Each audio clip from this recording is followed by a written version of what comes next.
Perkenalkan, nama saya Linda Widiawati dari kelas 10 DKV 1 nomor absen 18. Di sini saya akan menjelaskan materi DKV tentang media format data digital. Secara definisi, media digital adalah format konten yang dapat diakses oleh perangkat-perangkat digital. Media digital ini bisa berupa website, media sosial, gambar dan video digital, audio digital, dan lain-lain. Penyimpanan data digital. Penyimpanan data digital merupakan proses penyimpanan suatu data dalam bentuk digital yang berupa kode digit atau angka. Terdapat beberapa media penyimpanan data digital, di antaranya hard disk, flash disk, cakram optik, dan lain-lain. Hard disk merupakan media penyimpanan data di dalam komputer. Jadi penyimpanan data digital yaitu proses penyimpanan suatu data dalam bentuk digital yang di dalamnya berupa kode digit atau angka.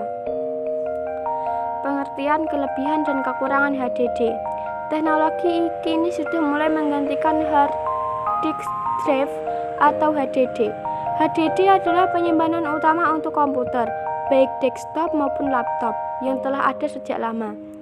Daya tarik utamanya adalah kapasitas penyimpanan yang tinggi, tetapi dengan biaya yang rendah. Jadi, HDD ini mempunyai kapasitas penyimpanan yang tinggi, tetapi harganya murah. Kelebihan dan kekurangan HDD. Kapasitas ruang yang ditawarkan masih jauh lebih besar dibandingkan dengan SSD. Saat ini kapasitas HDD bisa mencapai 10 TB, sementara SSD yang ada di pasaran hanya mencapai 4 TB dengan harga yang lebih mahal berkali lipat. Masa pakai atau umur HDD lebih lama dibandingkan dengan SSD. Jadi, HDD ini mempunyai kapasitas penyimpanan yang lebih tinggi dibandingkan dengan SSD, harganya yang lebih murah, dan juga masa pakai atau umur HDD lebih lama dibandingkan dengan SSD. Pengertian SSD, Solid State Drive atau SSD adalah perangkat penyimpanan solid state yang menggunakan rakitan sirkuit terintegrasi untuk menyimpan data secara terus-menerus. Biasanya menggunakan memori flash dan berfungsi sebagai penyimpanan sekunder dalam hierarki penyimpanan komputer. Kelebihan dan kekurangan SSD. Kelebihan SSD. SSD lebih ngebut. SSD mampu membuat waktu boot perangkat lebih singkat, transfer data yang lebih cepat, dan bandwidth yang lebih tinggi. SSD lebih hemat daya. SSD lebih ringan dan bebas suara. SSD lebih tahan lama dan andal.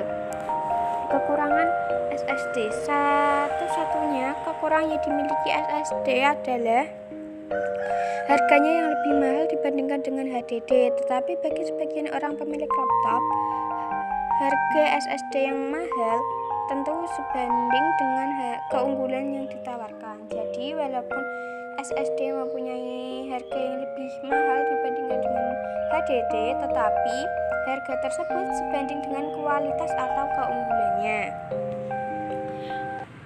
Pengertian penyimpanan internal dan eksternal. Penyimpanan internal. Penyimpanan internal adalah memori yang disimpan langsung oleh prosesor. Fungsi penyimpanan internal adalah untuk mengingat data atau program yang digunakan saat komputer atau laptop sedang berjalan. Oleh karena itu, jam disimpan dalam memori komputer meskipun komputer dimatikan. Jadi, penyimpanan internal ini berfungsi untuk mengingat data atau program yang digunakan saat laptop atau komputer sedang digunakan atau sedang berjalan. Penyimpanan eksternal. Penyimpanan eksternal adalah bentuk memori berupa perangkat keras. Data di dalam memori eksternal dapat disimpan secara permanen sehingga tidak hilang saat komputer dimatikan. Jadi, penyimpanan eksternal ini dapat menyimpan data secara permanen. Walaupun komputer tersebut mati, tetapi data tersebut tidak akan hilang. Mungkin itu saja yang dapat saya sampaikan.